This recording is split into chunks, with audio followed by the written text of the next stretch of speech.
All right, everyone. Welcome to session 5 out of 9 for the Intro to Coding Live. This is December 7th. It is about 6:53 p.m. on Wednesday night. We had our guest presenter this evening, Guillermo. He talked about what it's like to apply for Code Platoon and kind of what the pre-work is like and what Code Platoon is looking for and what you can expect out of that process. So if you do have any additional questions for him, you can email him here at Guillermo@Code Platoon, or you're more than welcome to Slack him directly. He's very responsive on Slack, just like myself. As far as what we're going to cover tonight, we've actually talked about it a little bit, and I know we've demonstrated it, but we'll go over it again just as a refresher here, and then we'll start to get into the challenges. All right, so we're going to talk about scope. Excuse me, and in JavaScript, scope refers to where variables and functions are accessible in your code. So global scope is any variable declared outside of a function is going to be in the global scope. You can access these variables anywhere in the program, and local scope is anything defined inside of a function is only accessible to that function in any functions or blocks of codes inside of it. All right, and so when we let's see here, because we had talked about this, I think the second or third night, right? So if I write something out here,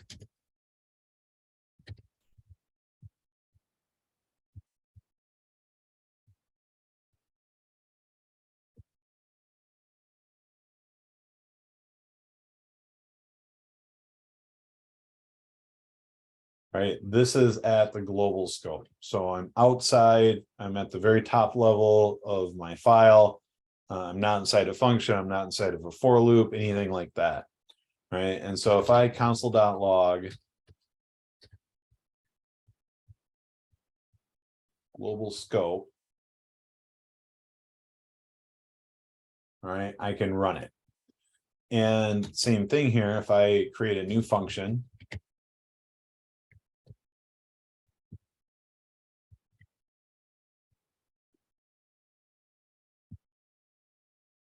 right, and I can still console.log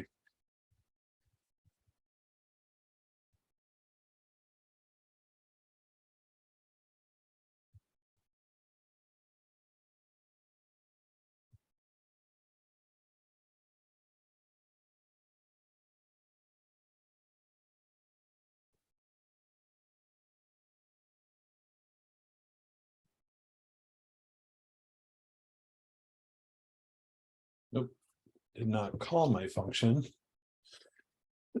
Excuse me.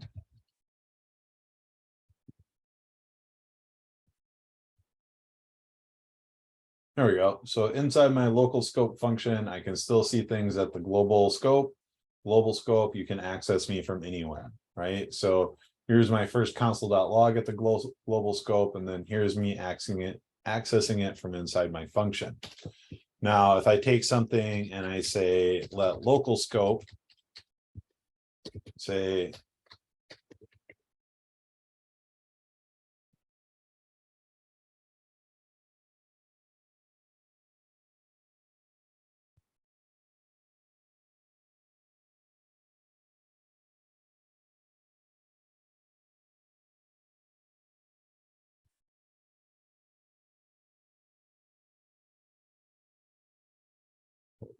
this, so in local scope. All right, and so now I can go ahead and I can console.log my local scope, or in local scope.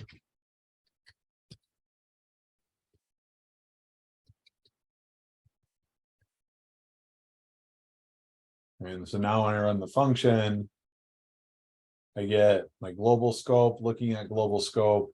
I get my local scope reaching back out into my global scope. And then I can see I'm also able to get something that's defined within here. Now, where we break down is back out at the global scope. If I try and find in local scope, right? And I'm already getting a gray bar here saying could not find name in local scope. Did you mean local scope? No, because that's my function. I don't want to call my function. I'm trying to get to this variable right here, and it's telling me it doesn't see it. And so now I get reference error in local scope is not defined, right? On line 15. So right here in line 15, it's telling me that it cannot find this variable. And because it is only scoped inside the local scope of this function, right? And we saw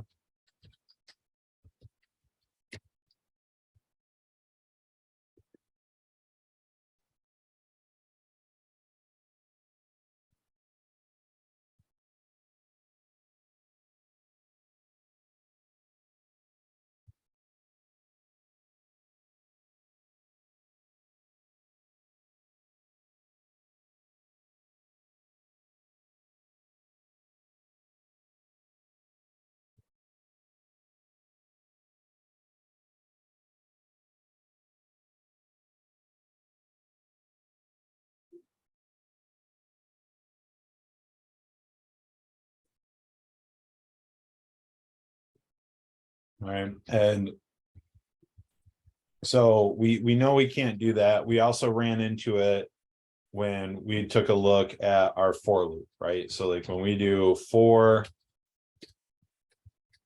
let I equal 0, I less than 10, I plus plus,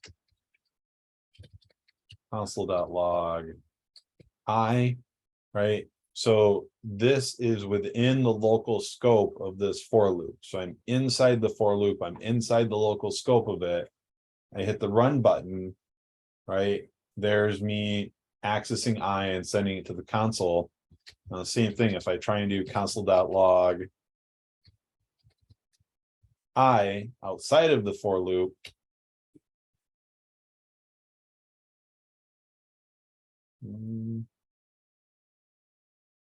there we go. So it doesn't give me the little gray bar saying that I can't find it for some reason. But as soon as I do it, I get the same error, reference error, I is not defined.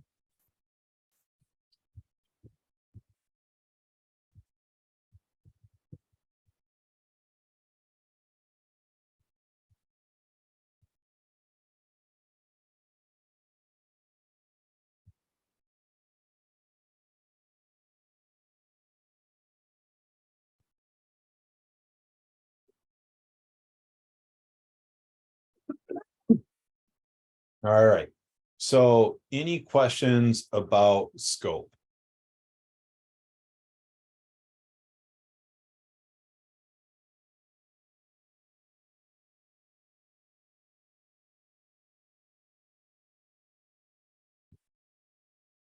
Okay.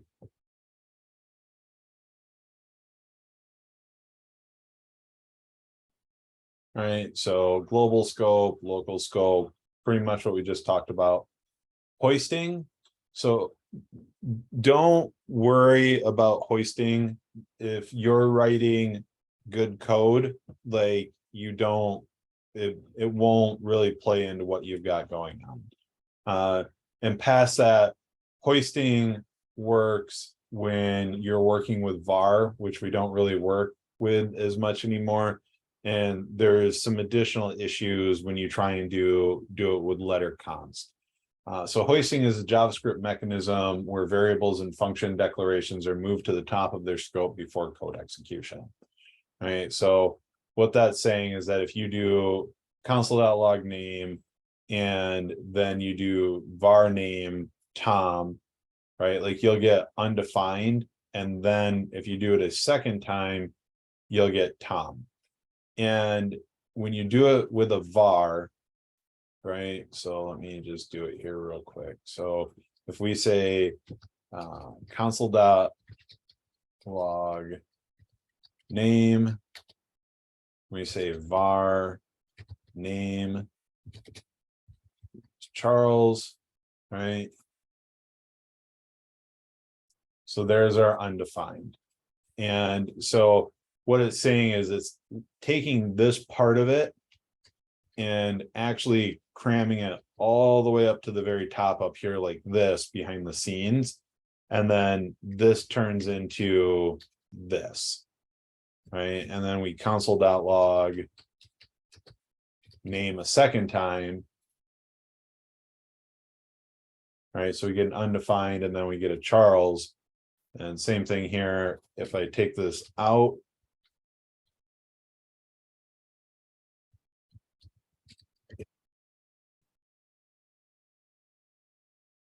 I get the same thing, undefined in Charles. But again, we don't use var very often anymore. Honestly, you shouldn't be using it in your code. When I switch it to let, right? Reference error cannot access name before initialization. Like it does not work with letter const. It only works with the old var.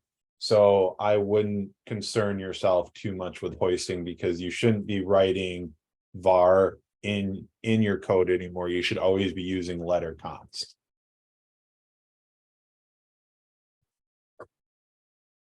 And that is it for session 5 as far as talking, outside of talking about challenges.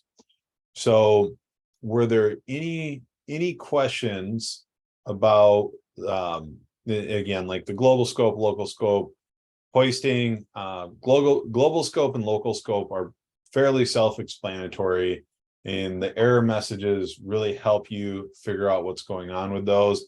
And hoisting is pretty much a non-event at this point because you shouldn't be using var in your code. Is there any questions on anything that we've covered so far, be it tonight or any night previously, or anything that you ran into while you've worked on challenges on your own, or any questions like that?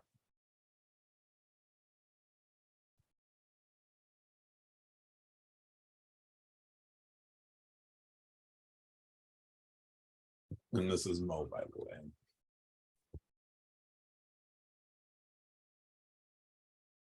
He likes hanging out in the meetings.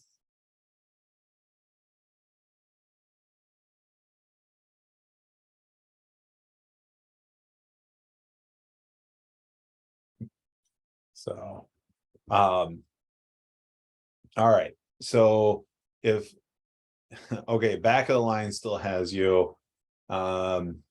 Let's take a look here. So, excuse me. On Monday night, I believe I finished up with, we did a legal word, and then we did average velocity, just so we could fit one in because we didn't have a ton of time.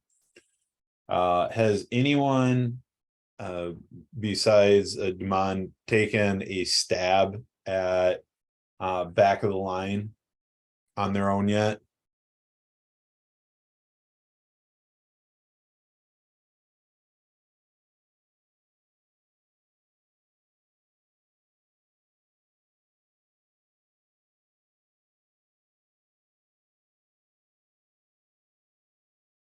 Okay, so I will, once we get to challenges, I will lead off with back of the line then. Where is it?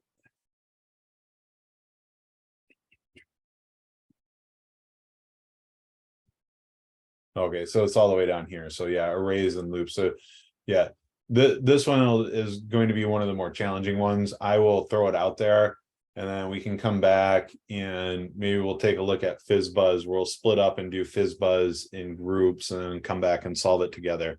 But so I've got 2 questions here. I've got Daniel.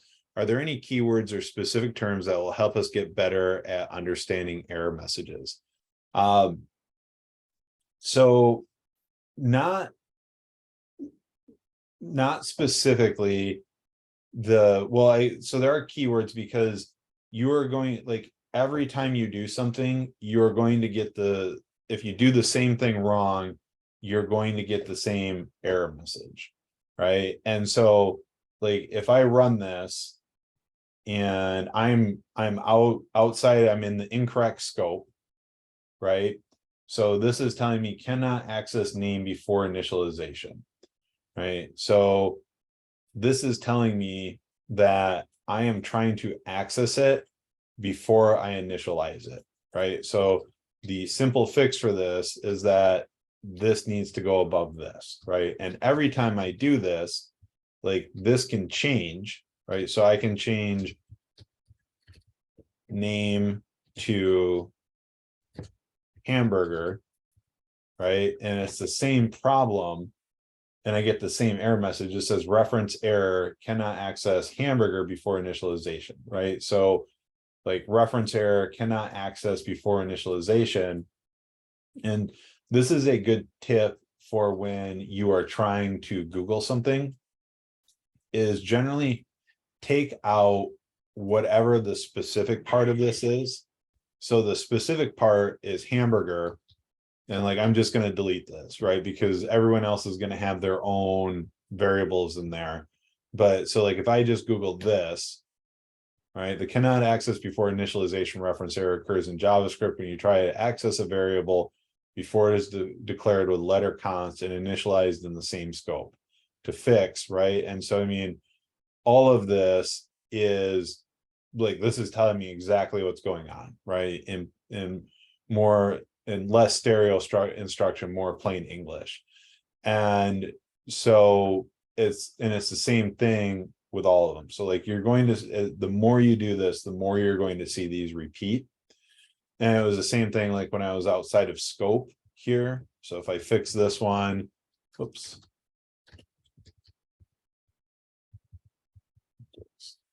Console log that out, right? So when I do this, right? So reference error, I is not defined. And so I could do the same thing here.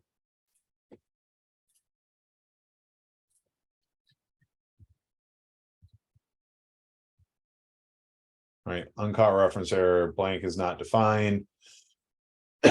And how to fix uncaught reference errors. So there X is not defined, JavaScript, so X is not defined. And like, we can dig in here. So like, look at that. So variable not declared, wrong scope. I mean, it's telling us we're in the wrong scope, and that's exactly what the issue is. And now it doesn't matter if I do it here or if I do this one, right? So in local scope is not defined. So this is the exact same error message as this one down here. And the next thing to look at is, so it's going to tell you all of this stuff, and we're in the index.js, and then we're on line 16 at character 13. Like, it's telling you right where the problem is. And so that's the other thing that you want to focus on, is one, reading the error message, seeing if that guides you. Like, most of the time you can figure it out right from the error message. If you can't, Google the error message, but then also look at the line and character number and have it point out what's going on, and see if that gives you some extra context to what could be going wrong.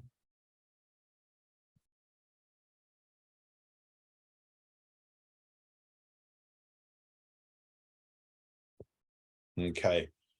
And so the other thing then, so FRN, the split method and splice method is the most confusing for you still. And yeah, splice and slice are, well, so, and I guess I should say, you say, you said split method. So did you mean slice and splice, or did you mean split? Like where we split a string into an array?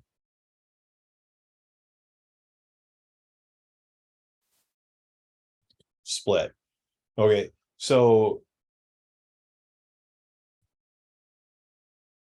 split isn't too terrible. So let's go ahead and take a look at that. So dot split, right? And I think it's only on string. So MDN string.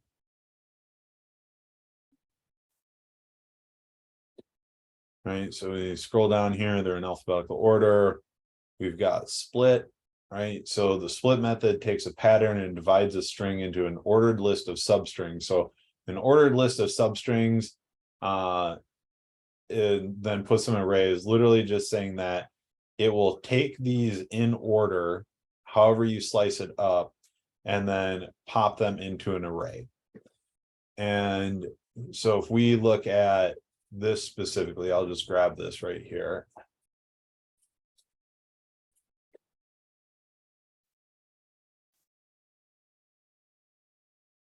Right, so when we do console.log string.split, right, so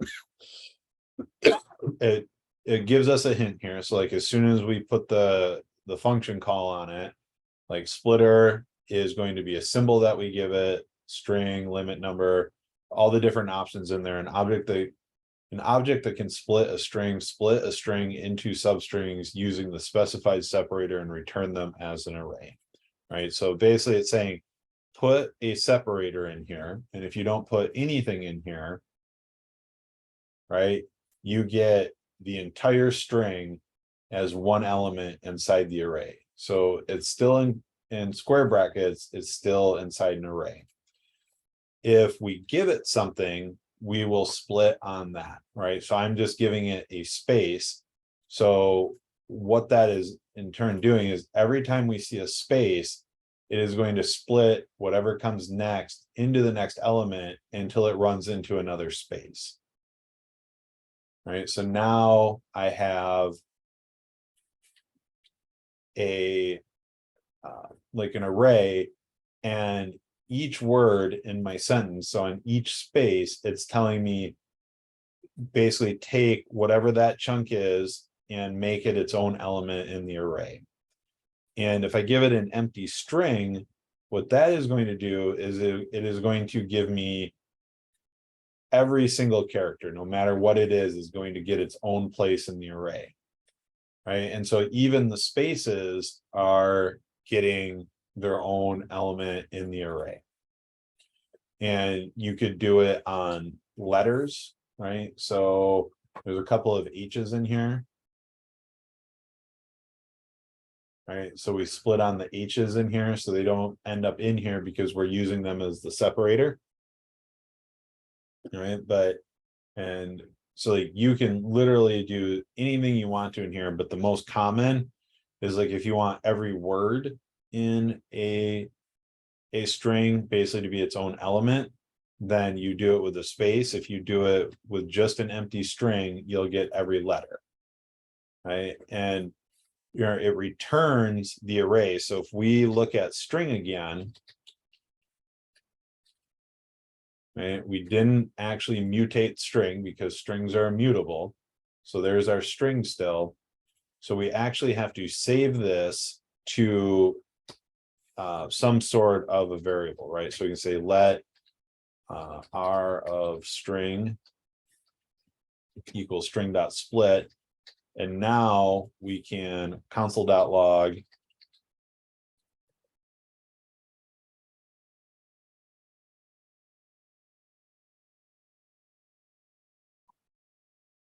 and so now we have it saved. So now we can start doing things like we can do r of string dot pop, right? And so now if we console.log this again, right, what is pop? Excuse me. So pop removes the last element. So I'm expecting that the period will be chopped off the second time it's console.log, right? So now the period's gone. And again, same thing. If I console.log this, it is basically what I've popped off.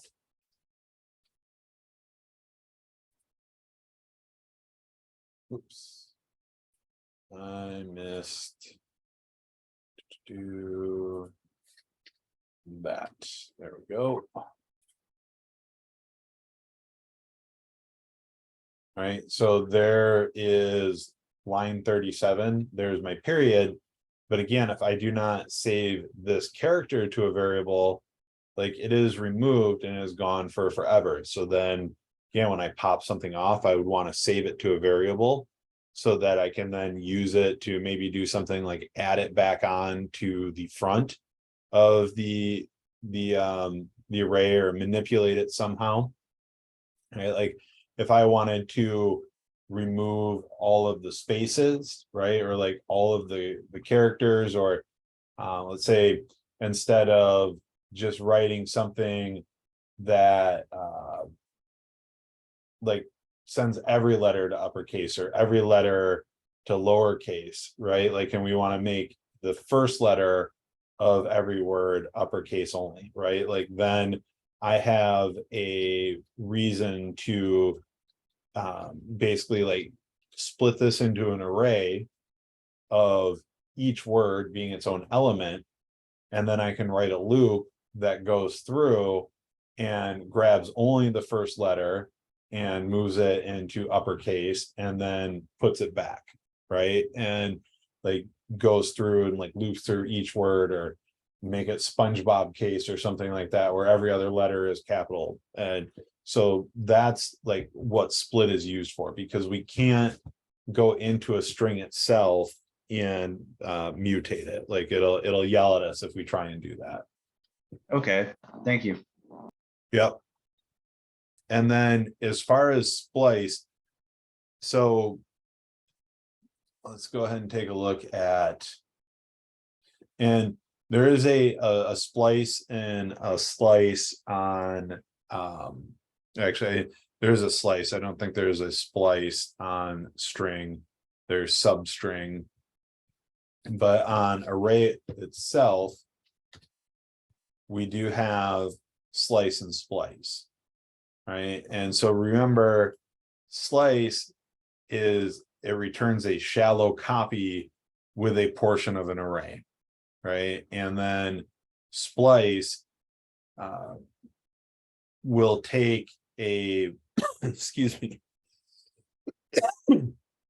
you can use it to mutate an array, and so like basically access the array and then use it to delete parts of the array or add additional elements into the array, or do both in the same operation, right? So like this is saying count in one place, right? Like one index value. So 0, 1, do not delete anything, but then add in an element. So after this command runs, right, instead of it being Jan, March, April, it goes Jan, Feb, March, April, right? And this one is saying count in to the 4th index position, delete one thing, and then add one element. So, right, we go 0, 1, 2, 3, 4.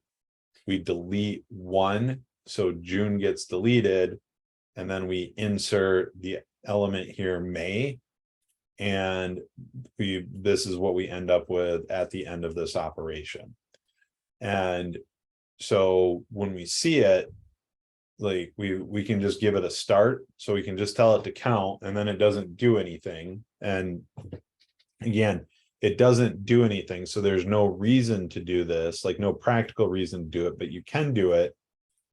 This will tell you to start counting, like go in, count into the array, then start deleting items, and then this will tell you to go in and either, like I said, delete. So you remember, we can give this a 0, so you don't necessarily have to delete anything, but you have to put something there, so 0 or greater, and then we can start comma separated adding as many items as we'd like to continue to add them in. So Okay, that makes sense. So splice, return value of splice is an array containing the deleted elements. So yes, is it possible to use splice, save the output to a variable, the return to a variable, and then add it back into the array in a specific position? Yes, so it would be basically like a to splice command, and you would need to use splice if, so I wouldn't use splice per se to solve the back of the line problem that we're going to look at. But if you needed to do something where you wanted to not take something off the end or the beginning and move it to the other end or the beginning, then you would need to use splice, right? So like I can do, we'll take a look at this. So let's say that I want to send quick to the till after jumps, right? So it says the brown fox jumps quick over the lazy dog. So for me to do that, what I would end up doing is saying, let's go ahead. Whoa, we've got it saved here. And so we're going to say console. We'll just use this, right? Console.log splice, right? And I'm going for quick, right? So 0 and then 1, right? So I'm going to count in 1. I'm going to delete 1, and then I don't need to do anything else because I'm not adding anything in, right? And so if I do that and I console.log it, this is what I deleted, right? I deleted quick. So now I can take this out of here, and let's say we'll call let word to move equal that, right? And now I need another splice.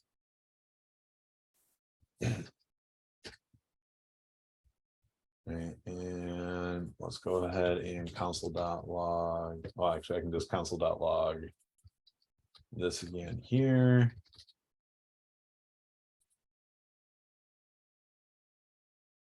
Right, and so now I have the brown fox jumps over the lazy dog, right? And so now I want jumps quick. So I need 1, 2, 3, 4, right? Or I'm sorry, 0, 1, 2, 3, right? Because we start counting from 0. So I'm going to count in 3. I'm not going to delete anything this time, and I'm going to insert word to move.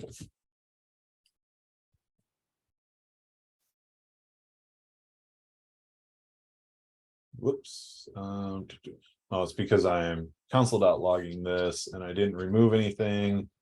So there's nothing. I just get an empty array. So I've done it. And now if we do just the R of string,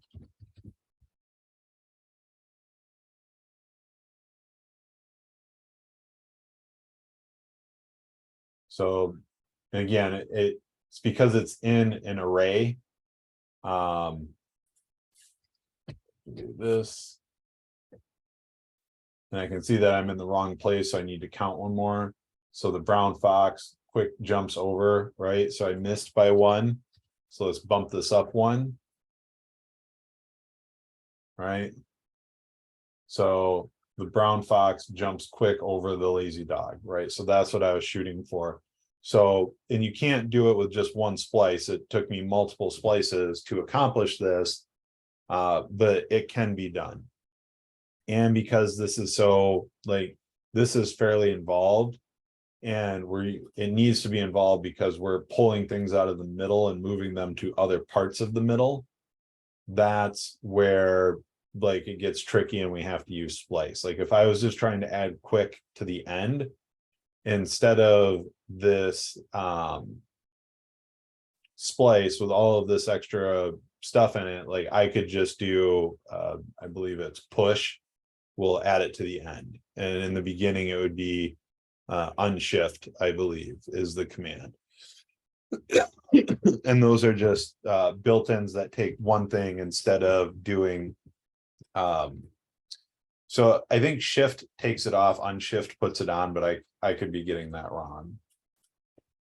Right, so unshift, right? Unshift method adds one or more elements to the beginning of an array and returns the new length of the array, right? And shift will take the method, removes the first element from the array and returns that removed element. All right, so any other questions, any other built-ins you want me to take a look at with you before we get started on a challenge here?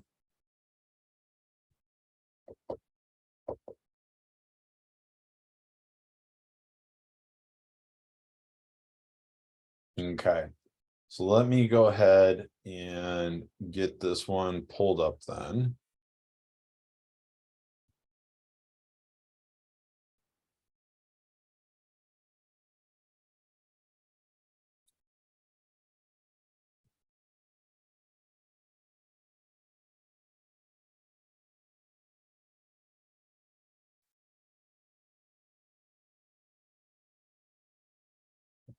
fork the REPL.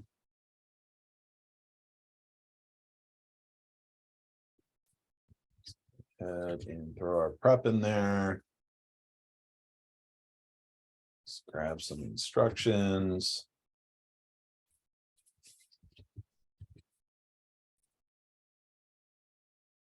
Let's grab some examples.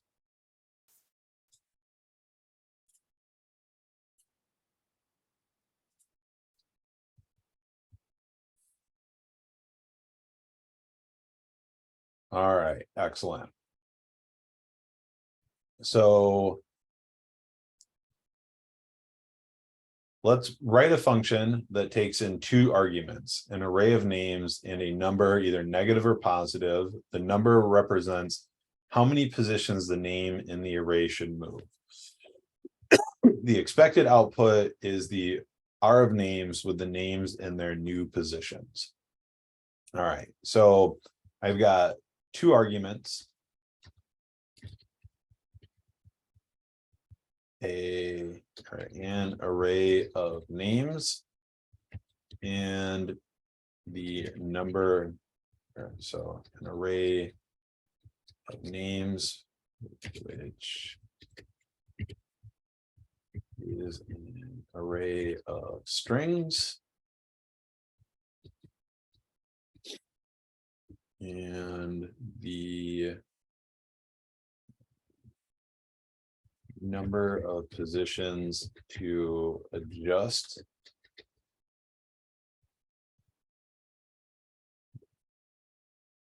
array names and be either negative or positive whole number. All right, so our return is going to be an array of names which include the adjusted number of movements. Example, see below.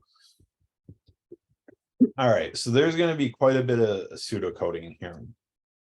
All right, so I know that I will need to solve for two different situations, right? So situation one is if I receive I before E except after C. Okay, I think I spelled that right.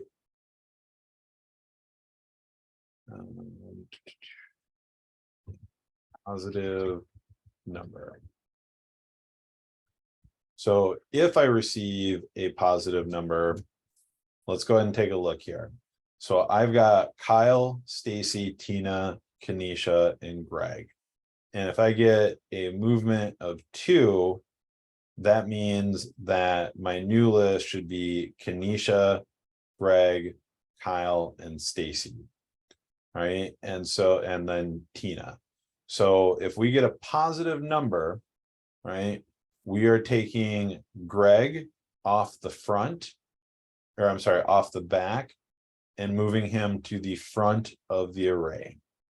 Right. And then we're going to take Kanisha and we are going to take her off the back and we're going to move her to the front. Right. So this, let's go ahead and do this here real quick.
right? So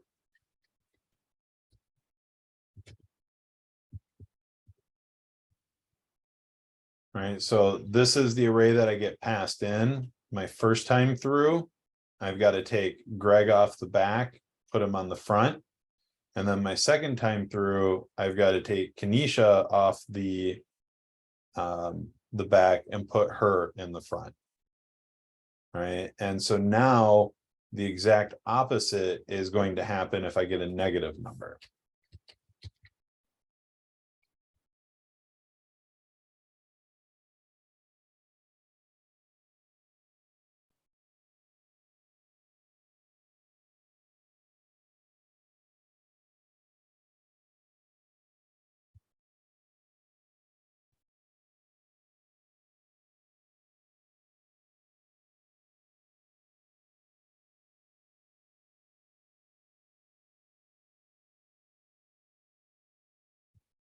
Right. So at my 0 pass, we still start from the same thing.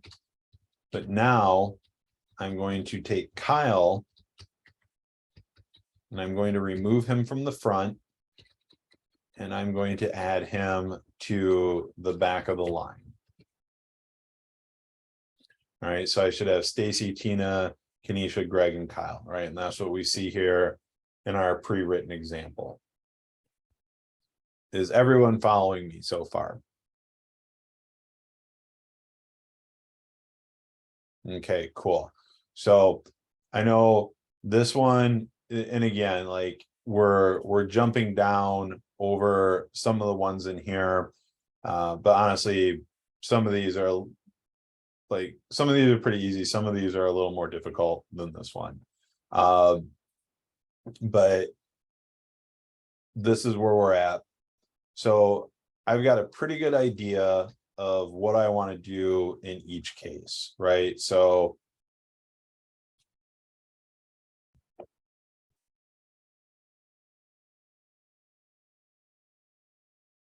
all right, so this is if I get a positive.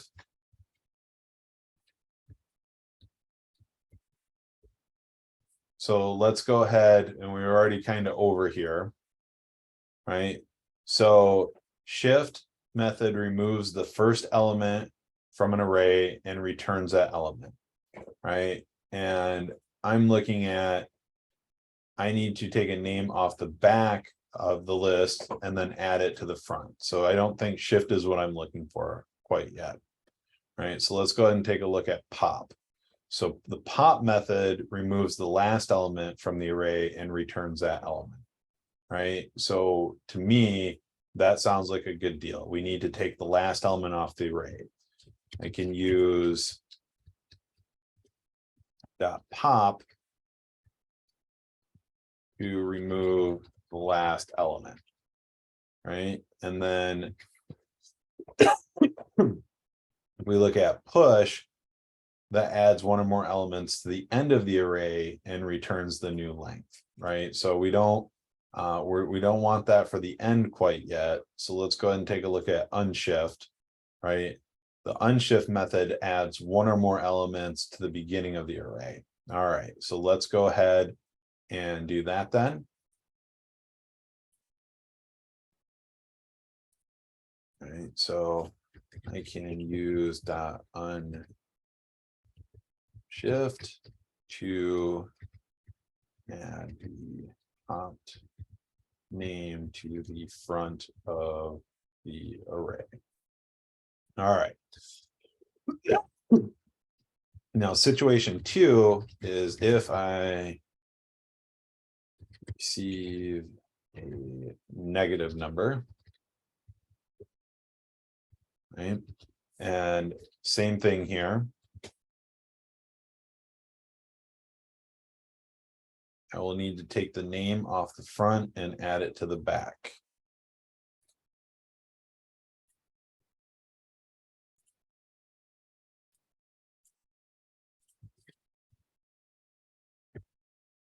Now, since I already looked at the other ones, so that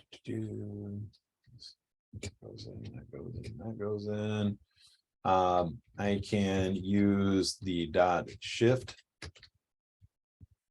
method to remove the first name off the list. I can then use dot push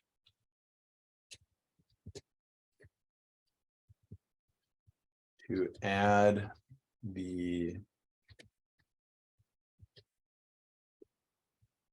gifted name to the end of the array. All right, now let me do this.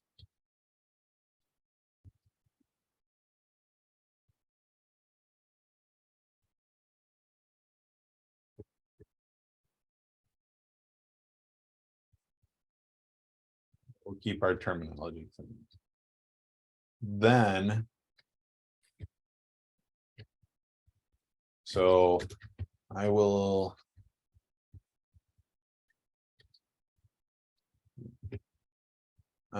need something to control a logic dependent on a positive or negative number, right? So if statement well, then any changes to the array that are needed, then return the adjusted array. All right. So before I get started writing any code, any questions as to why I'm taking any of the steps that I've laid out here?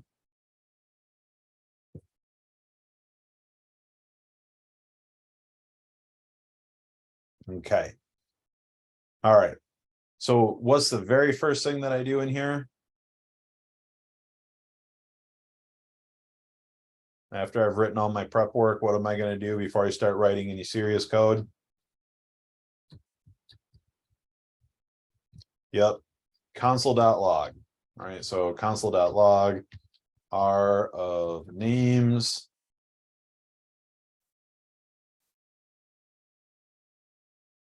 Cool. Rock and roll. So I get it twice because I'm calling my function down here twice. All right. And that's going to stay the same both times. And then num of positions. All right. So 2 and -1. So I've got everything that I need to get started here. All right. I know I'm going to need an if statement here. And I'm going to split that on if num of positions is basically greater or equal to 0, or if it's not, right? So let's go ahead and say if num of positions is greater or equal to 0.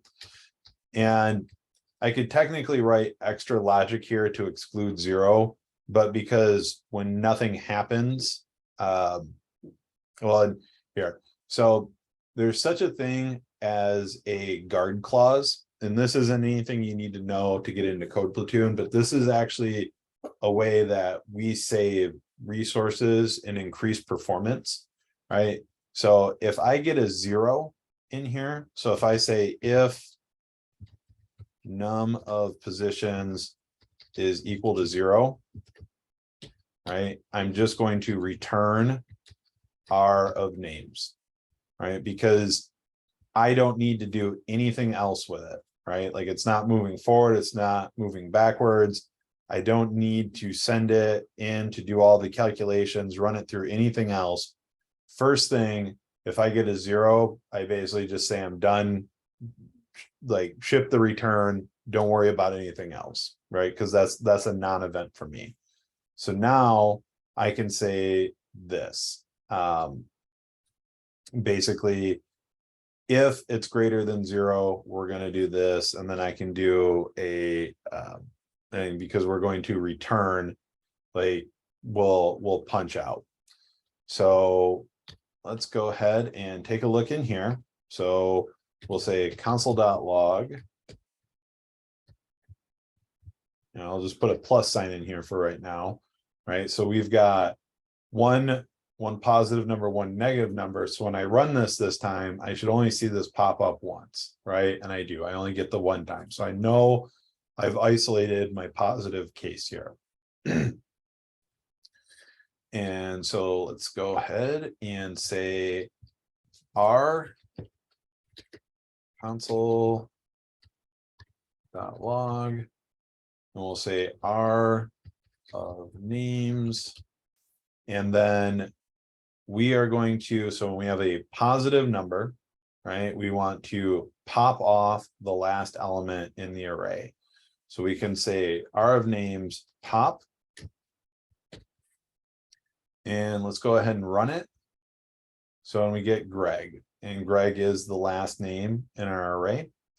Now with pop, I believe I can do something like this. So if I do 2,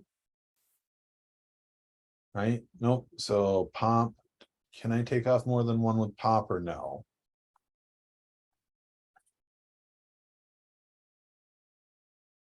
Okay, so pop only ever does the last element. When you push, you can do multiple elements on there, but because we can only take one off with pop, and we can probably only take one off with shift. Yep, so only the first element. So no shortcuts there where we chop off everything we need in one. So we'll just do pop. All right, we get Greg. I know that's what I'm looking for. So now let's go ahead and assign this to a variable. So we'll say let name to move.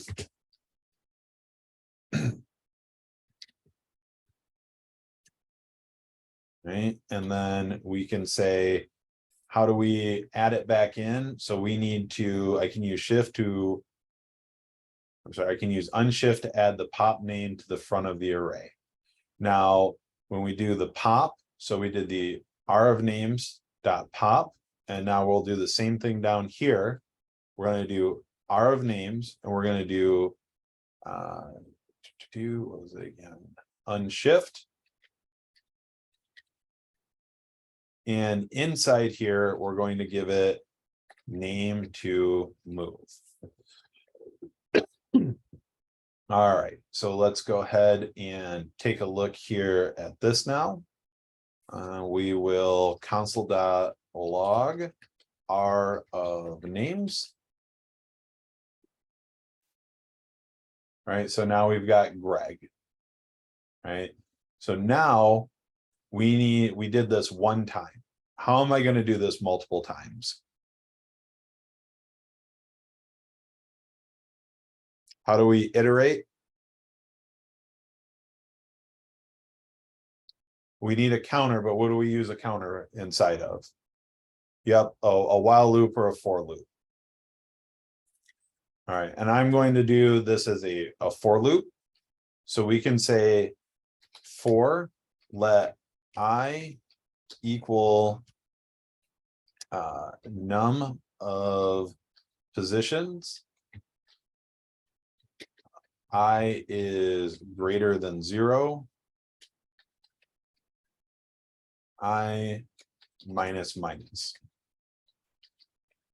All right, so let's take all of this and we'll move it inside of our for loop. Let's hit this button to clean things up. There we go.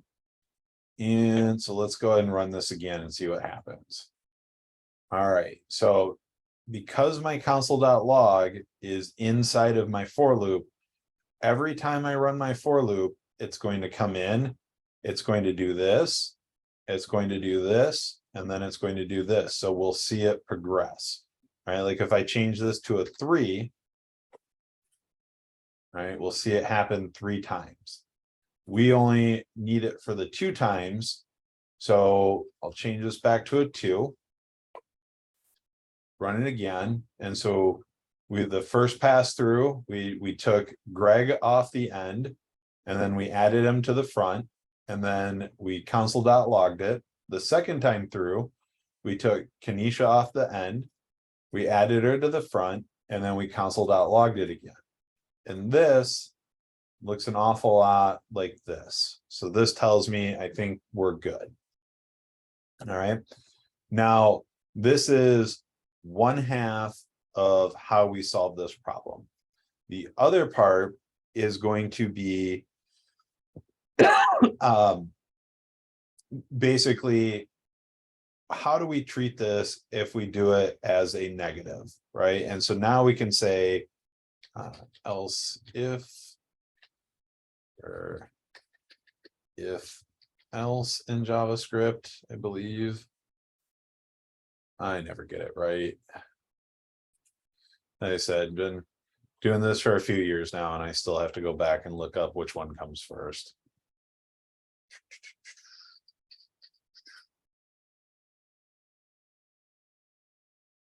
Control flow, there it is.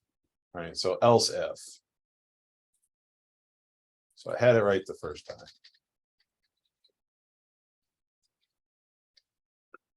Right, and so now, and that's why it's yelling at me. So I have this at my for loop. I need to put it down here.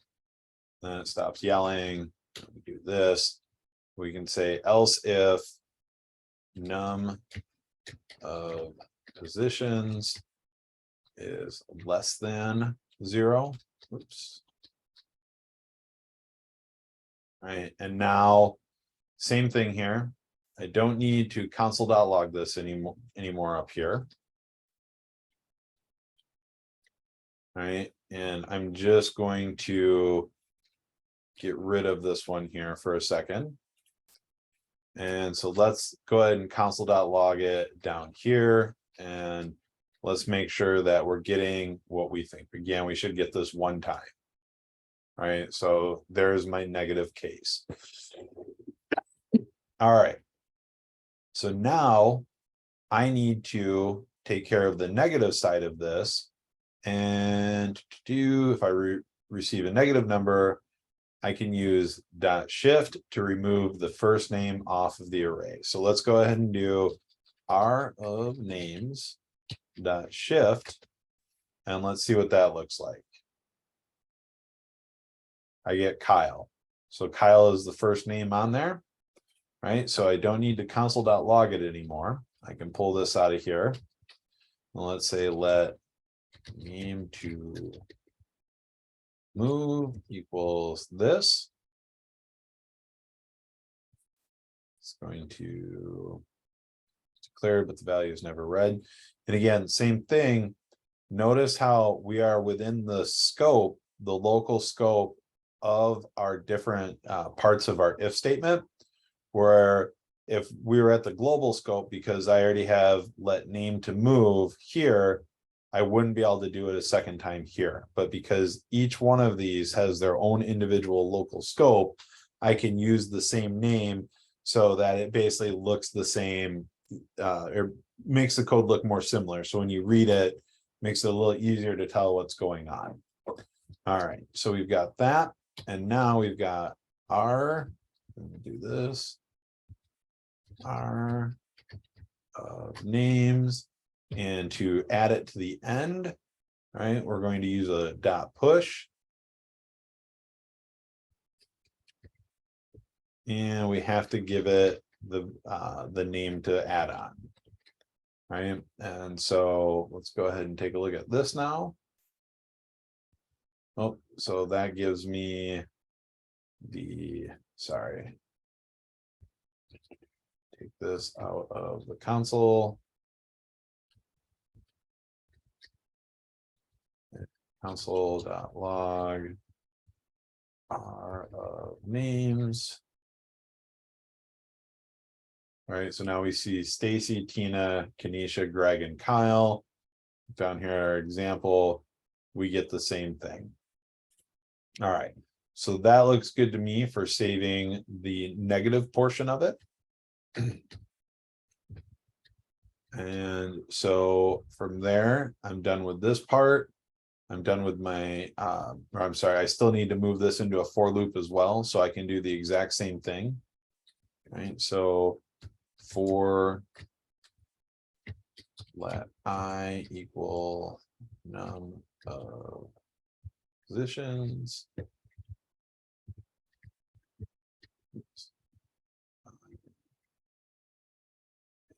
less than 0, and we're going to do I plus plus.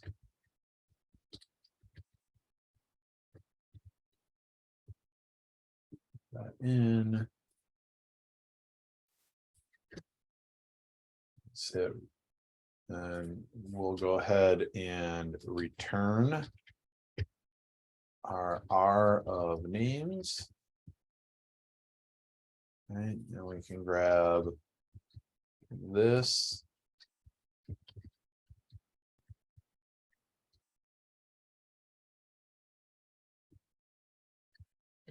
And do that. All right, so we've got left that as a 0. That needs to go back to a 2. All right, so we've got Kanisha, Greg, Kyle, Stacy, Tina, Kanisha, Greg, Kyle, Stacy, Tina. And then we've got Greg, Kyle, Stacy, Tina, and Kanisha. And that is because this is scoped out at the global scope. So I basically am changing it one way, and then I'm grabbing it and forcing it back the other way. So if we do this,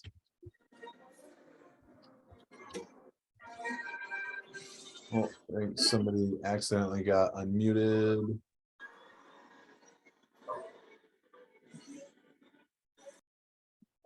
There we go. And we'll just create it a second time. And we'll do this. All right, so then we get Stacy, Tina, Kanisha, Greg, and Kyle. And this is a really good example of why we like using global scope can be dangerous, because I want to see my list of names look like this and match this up each time.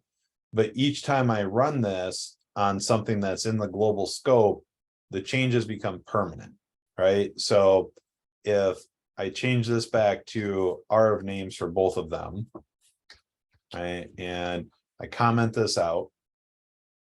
Whoops, what did I do? Oh, it's because I've got 2 of these. Right, so I expect to see Kanisha, Greg, Kyle, Stacy, Tina, and that's what I see up here. Now, if I take this and I do a -1, that means that when I get a negative number, I'll need to take the name off the front and add it to the back.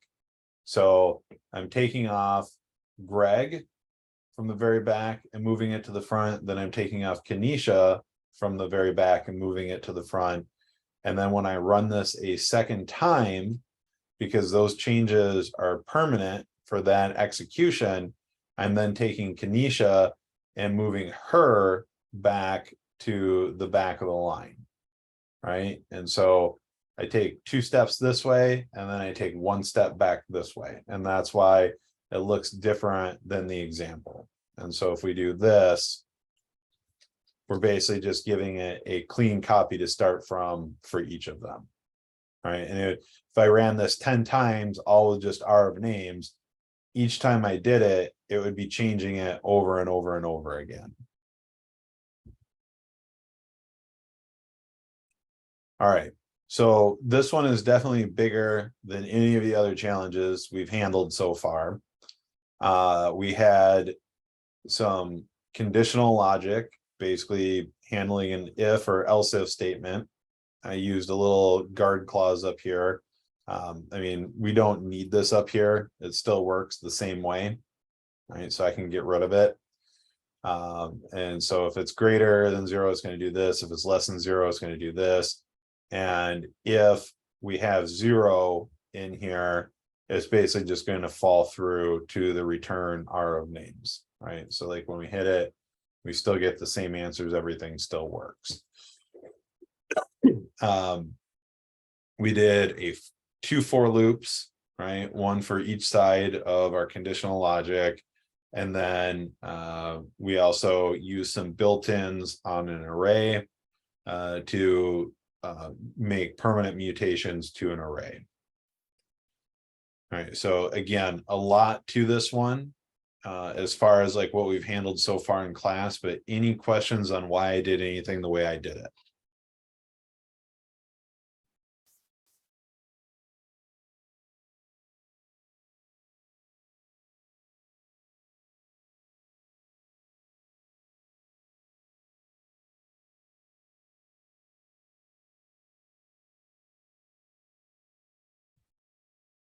So yeah, I could just do the else because the 0 doesn't do anything. And it doesn't matter which side the 0 falls to. So it just comes down to brevity versus like explicitness. So I mean, it's just like a style choice at that point. Like I could just do else here, right? And I still get the same thing. If I change one of these to 0, it doesn't make any impact to it. Like, I mean, I could do it this way as well. It doesn't make any impact to it. So it all just depends on, like I said, like a stylistic choice at that point.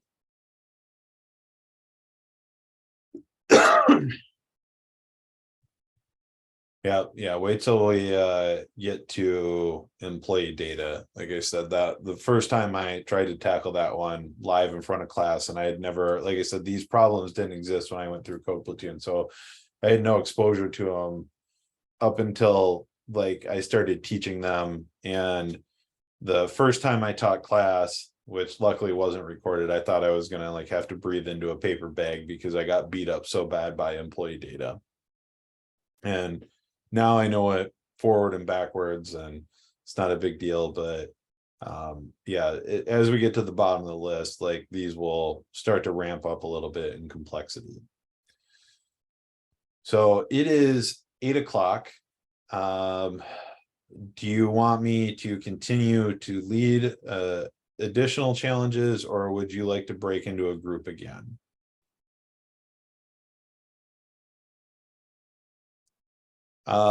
This the this would be easier than anything on the exam, or on the application. But again, what I want you to focus on is that like this is the end result, right? I didn't write a if statement and a for loop and throw in all of my built-in methods moving things around until I sat here and before I wrote any code, I figured out, how am I going to tackle this? Like, what do I need to use to be able to do this? Right. And I missed it in my pseudocode, but we also, like, I never mentioned that we needed a loop, right? And it didn't occur to me until I was actually in there writing the code. So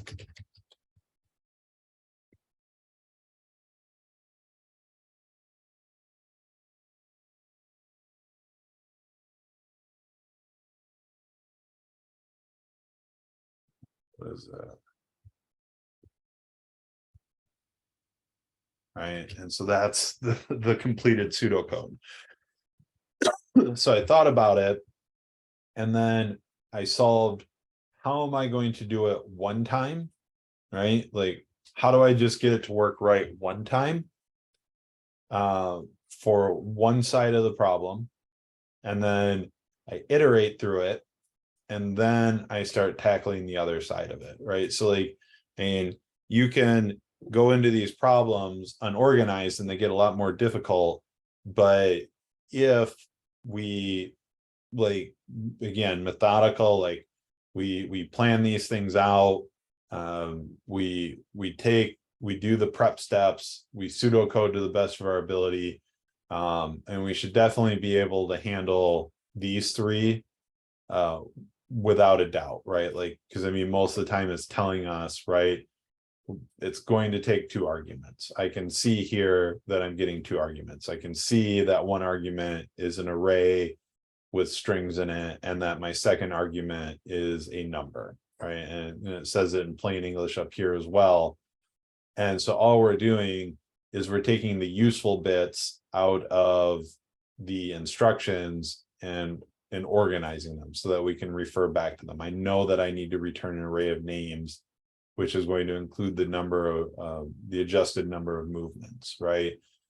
I've got examples down here that I'm being provided, right? And then pseudocoding is just me working through it in my head, how I'm going to move this step by step. You're not graded on your approach to the problem. So each problem, and the way you get points is that I think it's like 10 points per question, and there's 10 or 12 questions or whatever. And each of those challenges have tests written for them, just like we do with ours, where we have like the triple equals and we're trying to get to true or false. And depending on how you write the code, like if you're not solving the challenge at all, you won't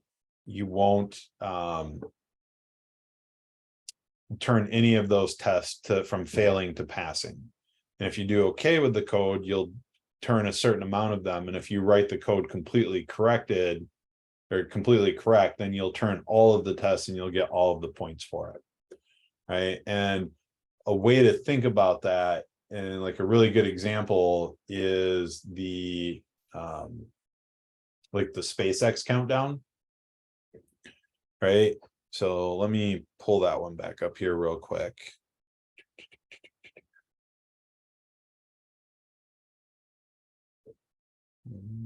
Get the link.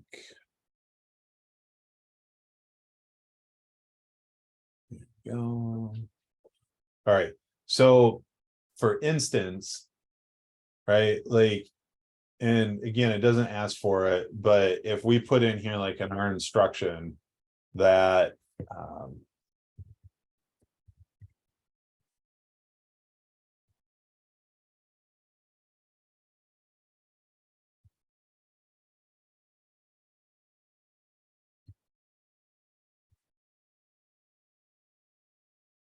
right, and so if we just wrote this so that when we ran the countdown, it just said there are 2 seconds left, there are 1 second left instead of is 1 second left, like that may have you pass like 4 of the 10 tests, right? And then if you can drop seconds to second, like then you'll pass 7 of the 10 tests that are written against it. And then if you get is 1 second left, right, then you get all 10 points, right? So, and all of the challenges will be like what we do is when we test for edge cases, right? So what happens if you give your function a 0, right? What happens if you give it a 1? What happens if you give it a letter when it's not supposed to get a letter? All of these different things. And usually in the instructions, it'll tell you how to handle all of that. But then they'll basically, when you hit the check my answer question on the application, like it'll run through a battery of tests and you'll get points awarded depending on if none of the tests passed, some of them passed, or if all of them passed. And I don't think anyone's ever gotten a perfect score on the application. But then, like I said, I don't even know. I think Guillermo's the only one that, and probably Rod knows how many points you need to get. But it's definitely not 100.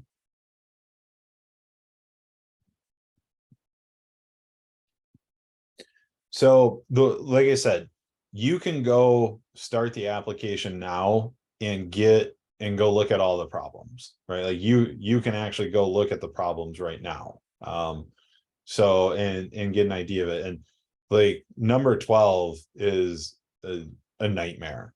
Like it's like dealing with a matrix or something like that, but you don't need to get any points on number 12 to pass the application. Like I don't even know if I could solve number 12. But you can also, like I said, get partial points on number 12, right? Because like they're going to test you on as you start to build out the answer. Maybe you don't get all the points, but you can get some of the points. And then some of the first questions on the test, like you should be able to pull down all the points on it. And you can, and I think correct me if I'm wrong, like some of the people that have started the application, I think it tells you how many points out of how many points you got when you like finish a question and move to the next one, right? And you can go back and change those before you submit it to Guillermo, where then like he sees your grand total and says yes or no, and like basically does like the plagiarism check.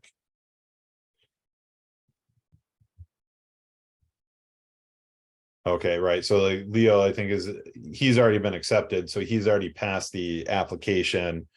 So yeah, like it'll tell you like what your solution is not handling, and it gives you the opportunity to go back and try and fix it.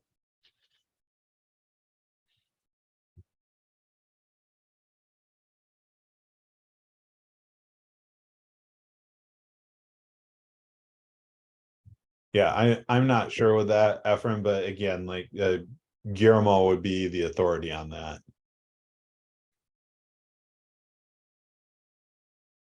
All right, so it's 8:10. Let's go ahead and pause the recording and take like a quick break here until 8:15, and then we'll pick out another challenge and I'll lead through that challenge.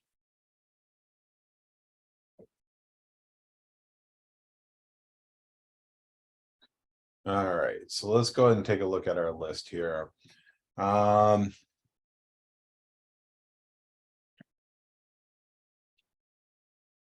So we can take a look at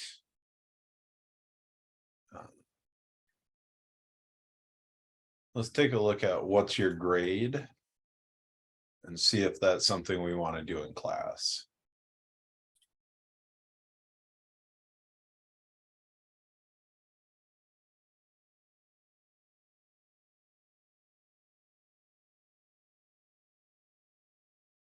Okay, this one won't be too terrible. This one should be worthwhile. All right, so let's go ahead and fork the REPL.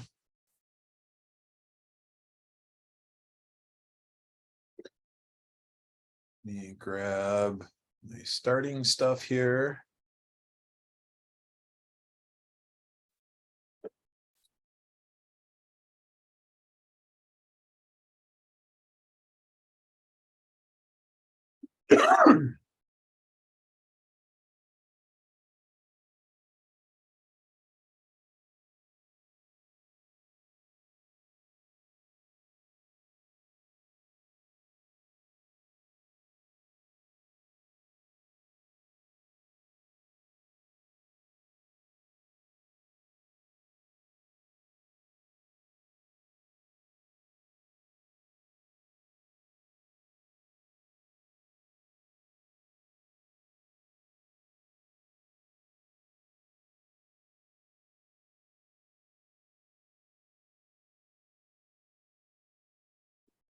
All right, so we are going to write a function that takes in a number parameter represented by a GPA and returns the corresponding grade.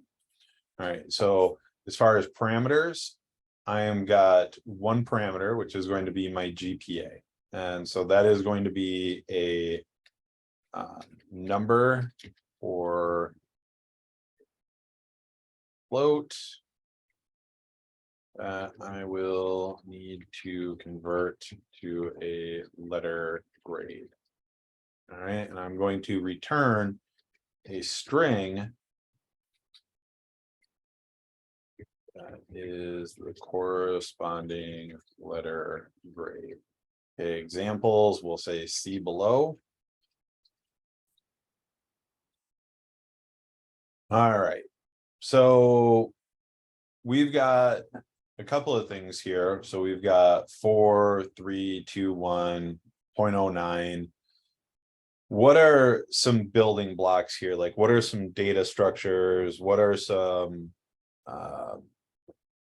like I said, like basic building blocks here that we've discussed that we could use to work our way through this?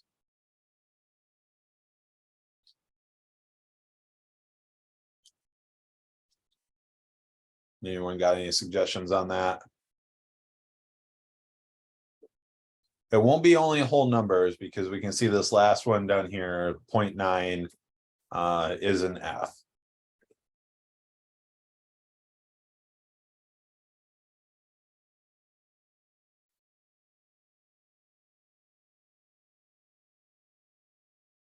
Yep, so we could definitely use some conditional. So we could use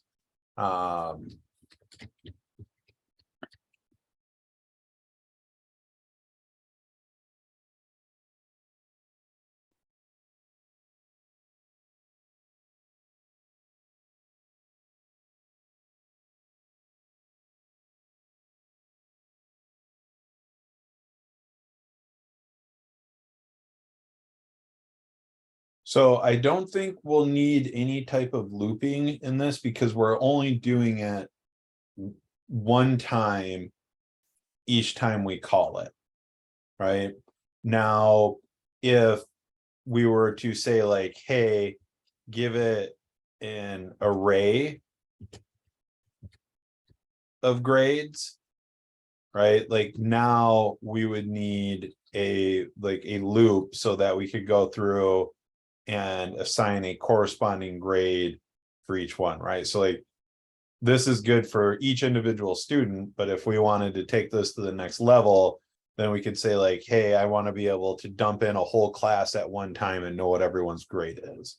Then we could use something like an array and we could use a loop to iterate through and get each one. But for right now, we're just going to be doing one per. And it's pretty like, I mean, it's pretty like we don't have like A pluses and A minuses and so on and so forth and all that. We've just got basically it looks like if you've got a 4, you get an A. If you've got a 3, you get a B. If you've got a 2, you've got a C. 1 is a D, and so on. Right. So, well, I don't know that we would need math.floor in this one yet either, because like and past that, like if we ran like 3.3 through math.floor, I mean, we're getting a B, right? So we could also do that without using math.floor, just by using our conditional logic, right? So if it's less than 4, then you basically get this score. If it's less than 3, you get this score, so on and so forth. So I don't know that we'll need any built-ins. I think what we're going to end up with here is like a big like chunk of conditional logic, right? Where we're going to go through and we're going to feed this thing through. So let's go ahead and start with that. So I only need to do one grade per function call, so I shouldn't have to iterate. I don't know that I need any built-ins yet. All right. So again, the first thing I do here is I say console.log. All right, and we're going to just do GPA, or it's all lowercase, GPA.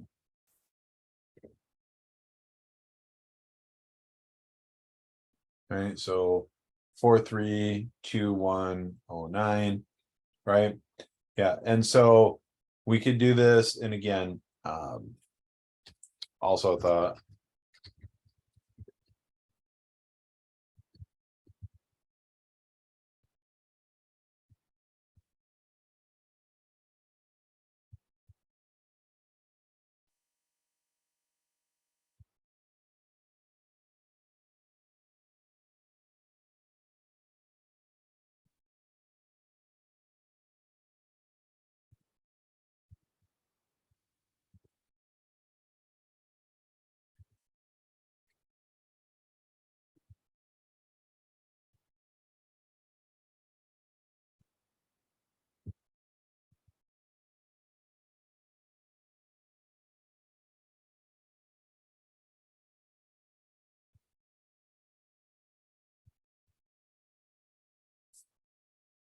okay.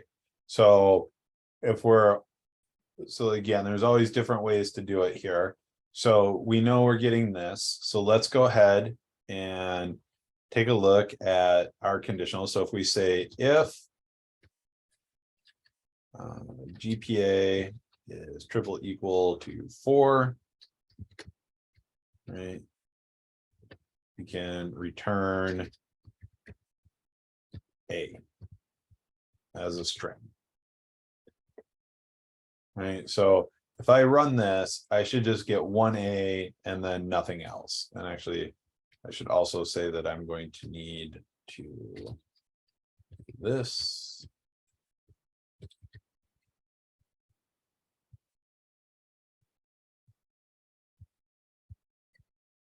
Let's clean it up. All right, so I get 1A and then I get a bunch of undefineds because nothing else is being returned. All right, so we could then say else if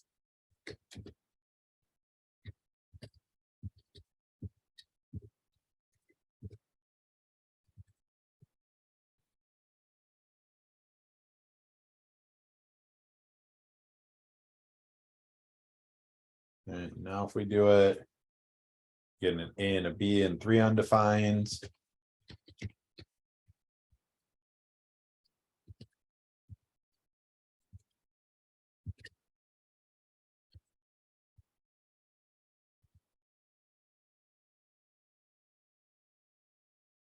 There we go.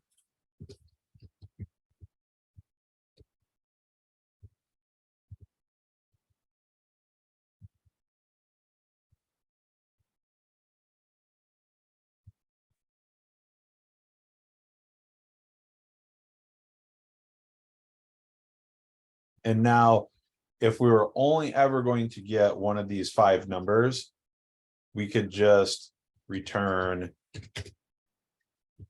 E here. Right.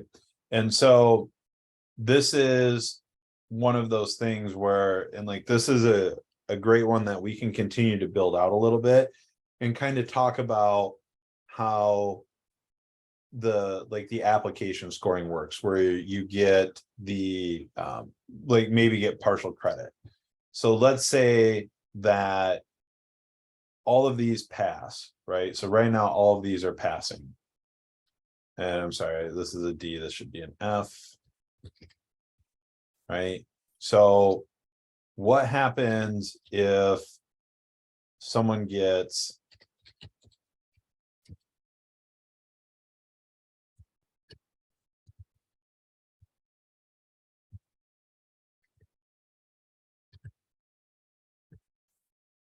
right? So 2.75 should be somewhere between a B and a C, right? But the way we've written this is I'm going to get an F for it because it doesn't exactly match to any one of these. So it falls all the way through to the F score, right? And now we've got a bad score in here. So what's a way that we could tackle this where maybe we could catch some scores in between? Right, so we could use greater than or equal to, right? So we can maybe start, instead of doing like an exact equal match, right? So if we say that a GPA of 4.0 is the only A, right? And so we'll just use whole numbers, right? So if you get anything less than 4, you get a B, right? So now what we can do is basically say, if this is equal to 4, you get an A, right? And if this is greater than or equal to 3, you get a B. And if this is greater or equal to 2, you get a C. And if this is greater or equal to 1, you get a D, right? And so now hopefully we would see this turn into a C, right? And there's our C. Now, where you have to be very careful with this is that multiple things can be true, right? So if I give a 4, it is triple equal to 4, right? If I put 4 in here, it's an A. But this is also true as well, correct? And so is this, and so is this. And so what happens is, if we don't put things in the right order in our conditional logic, right? So this will still be an A, but now when I give it a 3, that is also greater or equal to 2. So basically we need to switch these as well, right? Instead of, it's going to punch out at the first condition that it's true for, right? So notice how our B dropped to a C, right? So like we give it a 3, we're expecting a B, but it's not equal to this. It is equal to this. It's also like, this is also true. I shouldn't say equal to, this is true. And this is also true. But the first time it hits true, it goes in here, returns this value, and then it exits the function. Right. So we need to make sure that when we put our conditional logic in here, that we're aware of the order that we put it in, right? So it's like a funnel, and we only want it to catch certain things and not too much. So let's go ahead and change these back. All right, and now everything's back to the way it needs to be.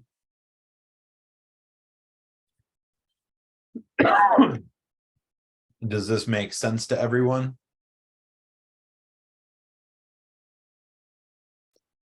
I don't think there's any E's in the grading scale for whatever reason. It just goes A, B, C, D, F. And I don't understand why there's a difference between D and F, because in school, if you don't get a C or above, you don't pass. So that's.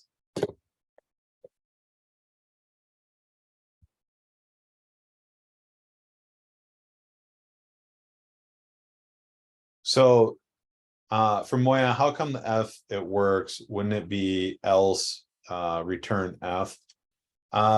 You can, but you don't. This is doing the exact same thing, right? So because there's nothing else left to do in this function, this basically does the same thing.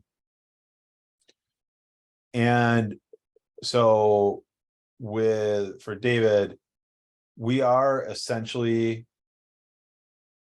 creating a range between 2.9999 repeating off into the infinite and 2 by doing our logic this way. I could explicitly say it, but then it becomes more well, it becomes limiting, right? Because if I say if GPA is greater than equal to 2 and GPA is less than or equal to 2.99, right? Like that's still going to give me a C in there. But what happens when I give it a score of 2.99? Right. And so that's why we use like the conditional logic, because when we do it this way, this is saying everything that is less than 4. So 3.99 repeating out into the infinite down to 3.0 is going to fall in that same bracket. And with this, because again, computers are specific, well, I can say I can do this, well, then I can give it this value, right? And now I'm outside of it again. And like we can keep playing tag with the computer to however many decimal points that it goes out to, but it's just easier to do it this way and let the logic handle the math for us.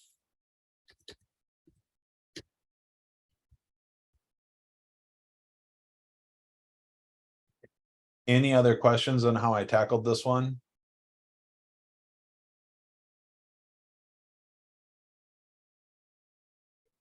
No, but I think it points out something that I do very commonly, which is I will overthink things and I will make them more complicated than they need to be. I'm really good at that. So this is a reminder that we don't always need to go for the most complex solution. Yep. Yep, for sure. And then, yeah, I mean, like and for David, like, I mean, if we needed to keep splitting it out, we could, right? So like we could do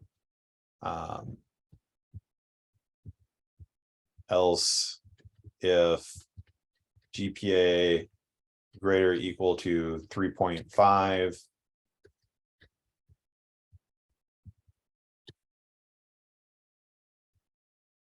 And we could say return B plus, right? And so now we've got a B, but if I put in 3.5, right, I get a B plus. If I do 3.99, hopefully I get a B plus, depending on how the computer rounds on me, right? And then once I hit that 4, that's when I get that A, right? And so like we would just continue to split these out however we needed to.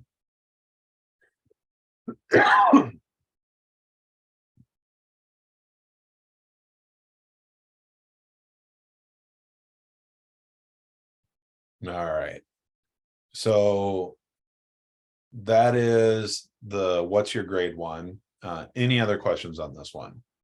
I know you can keep firing away. These are all great questions.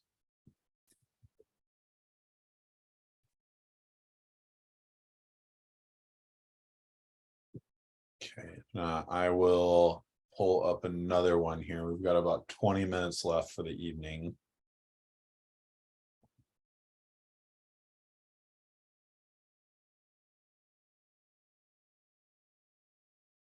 Oh, let's see here. So we did what's your grade?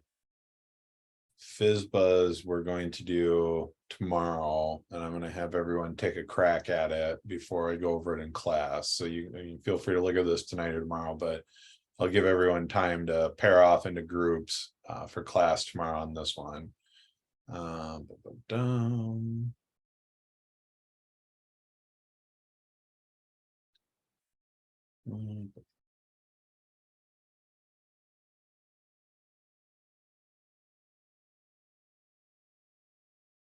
So let's take a look at caffeine control flow and types.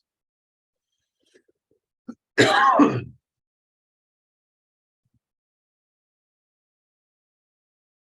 right. Every weekday you drink caffeine to get ready for the morning. Monday morning, you need 800 milligrams to wake up from the weekend. You basically might as well just get out the defibrillator. Tuesday, you only need 600 milligrams. Wednesday and Thursday, you only need 400 milligrams. But on Fridays, you drink 900 milligrams because you're a madman. And you know you'll be staying up late and going out with your friends. You prefer to buy small energy drinks that contain 150 milligrams of caffeine each. Write a method that takes in the day as a string and returns the minimum amount of caffeine drinks you'll need to buy.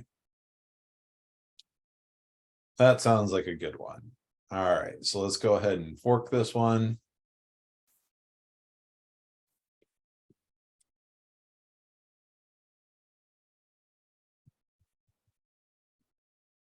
Prep in here. We'll grab these.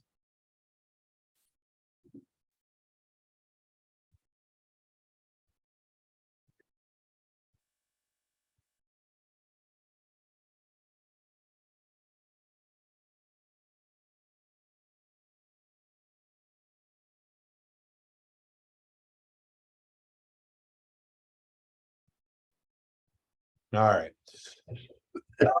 So again, parameters, we're going to write a method that takes in the day as a string. So I'm going to have a string that represents the day of the week. And we'll say Monday, Tuesday, Wednesday, Thursday, Friday, We didn't need to account for Saturday or Sunday.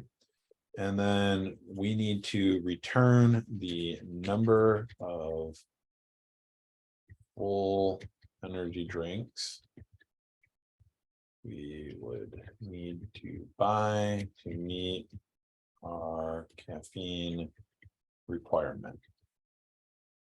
Okay, example, see below, and pseudocode. So same thing here. We won't need a loop. We're going to need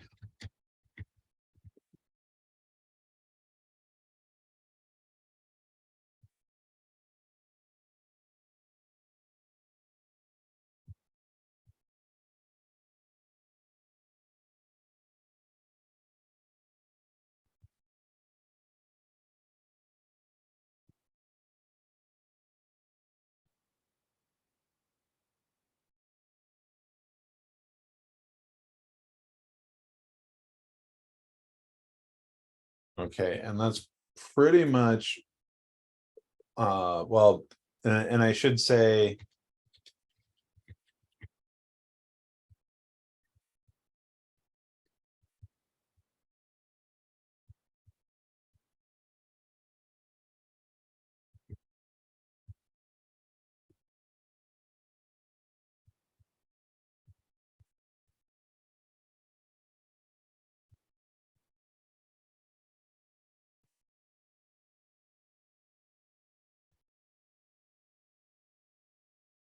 all right. So we've got Monday is 800. Tuesday was 600. Wednesday and Thursday were 400. And Friday was 900. Let's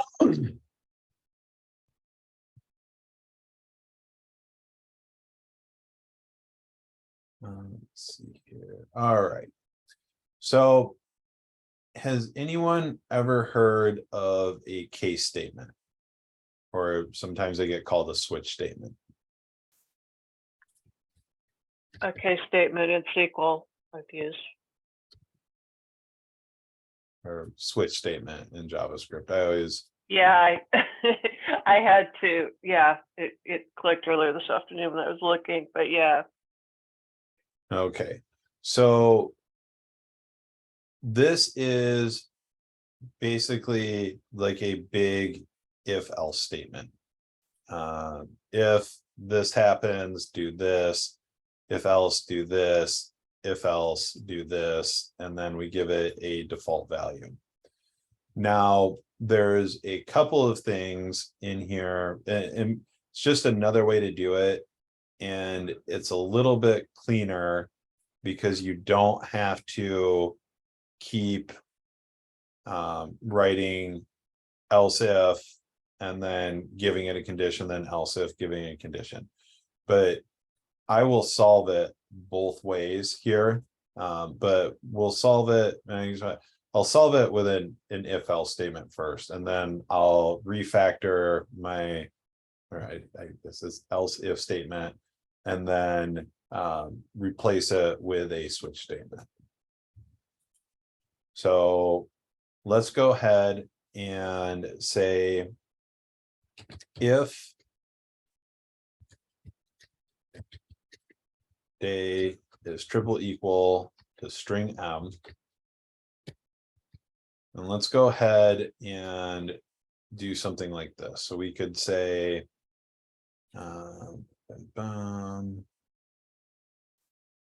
let caffeine, that's not how you spell caffeine, is it? Spelled for me up here somewhere. There we go. EIN. And we won't give it a value yet. All right. And so if we have a Monday, we can say caffeine needed is equal to 800. All right, and let's also, just before we get crazy here, let's do day and make sure we see our days. Yep, so there's our M&R. That. And so if we do this,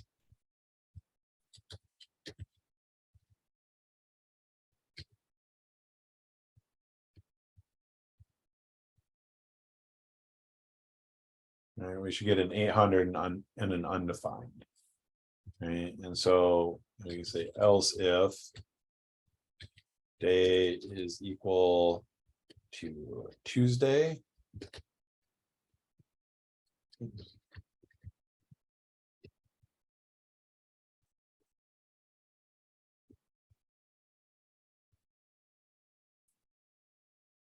Oops.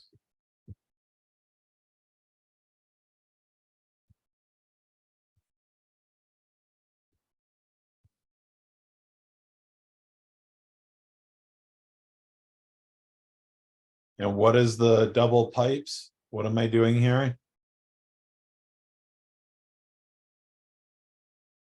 Yep, so that's a or statement. So when I do something like this, what I'm saying is that if it is equal to either Wednesday or to Thursday, it's going to be 400. Right, so I don't have to write a different else if statement for both Wednesday and Thursday because they're both equating out to the same thing at the end of the day.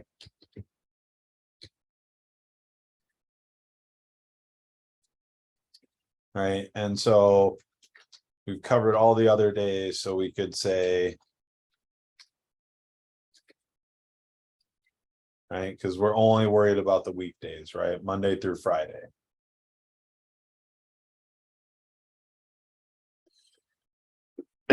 All right, so now if I do this, I should get a 800 and a 400. And let's go ahead, let's just do every day of the week while we're at it.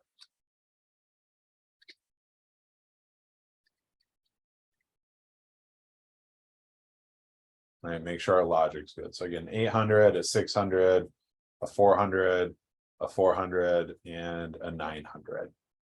All right, so now though, we are not wanting to just return what the value of this caffeine is. Right, we need to figure out how many cans go into this, right?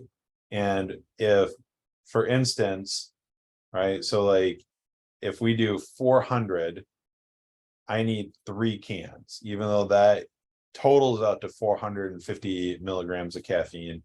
It says, what is how many cans do I need to get to that amount? And they don't care if I go over, but I can't go under, right? And so how many cans will I need to buy? So what's the next step that I can take here? Like, what do I need to do now that I've isolated the caffeine needed that I have?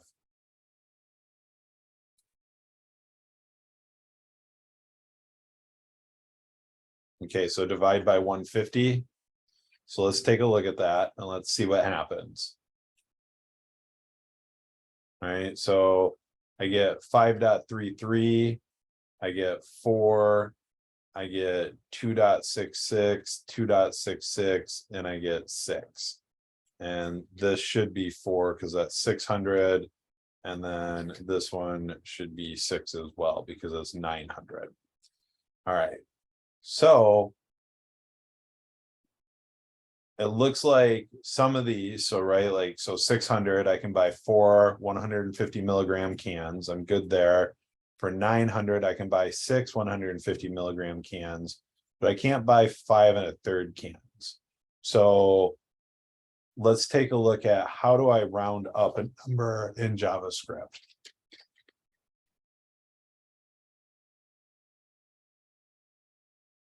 The math.ceil function always rounds up and returns the smaller integer greater than or equal to a given number.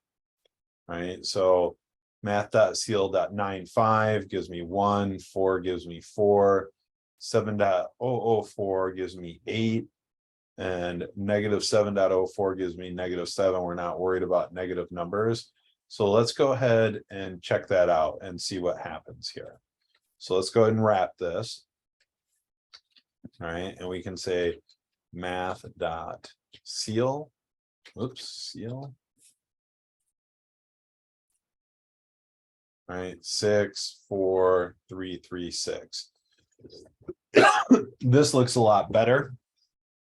Now, why I would prefer to do it this way is so there's definitely some improvement that we can make here so that we can start to make this a little bit more future proof, right? Like, so I could go through right from the get-go and just give this 6, right? And then I could give this 4 and so on and so forth, and it'll just spit out the numbers that I need. But what happens when I need to change, like they stop selling 150s and they only start selling 175s, right? Because sodas just keep getting larger and larger, right? And so now if I've hard coded those values up there, I have to go back in here and change it in 4 different places. Versus here, I only need to change it in 1 place, right?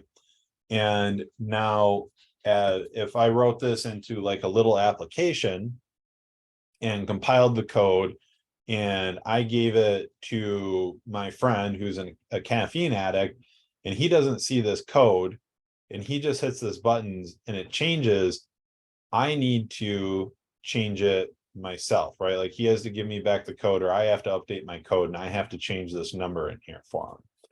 So the next thing we could do is instead of having this hard coded at 150, we could say something like can size, right? And then we could take this here and say can size. And now we've got 2 parameters, right? And so I can say, now my little program can ask my friend, like, what day of the week is it? What size energy drinks are you looking at?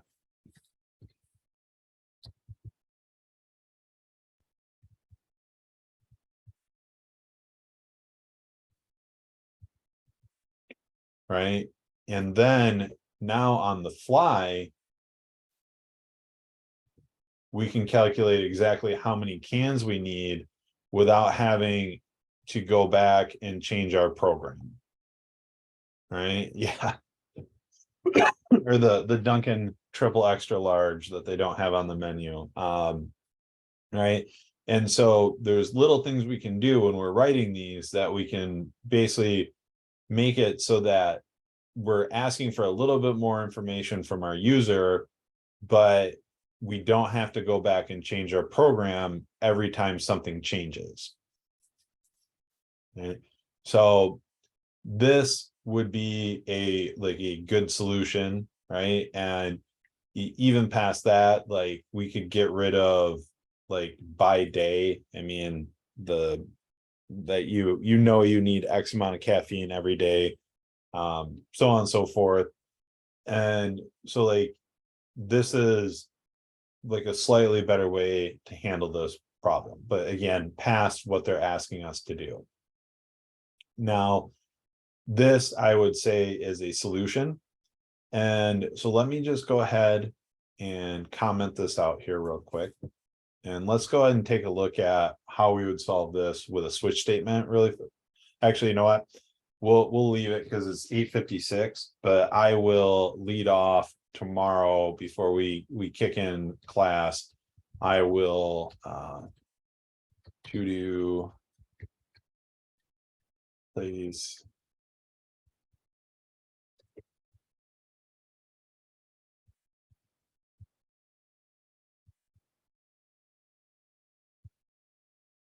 All right. So we got about 3 minutes left here. I'll go ahead. Are there any more questions about what I did with the caffeine problem?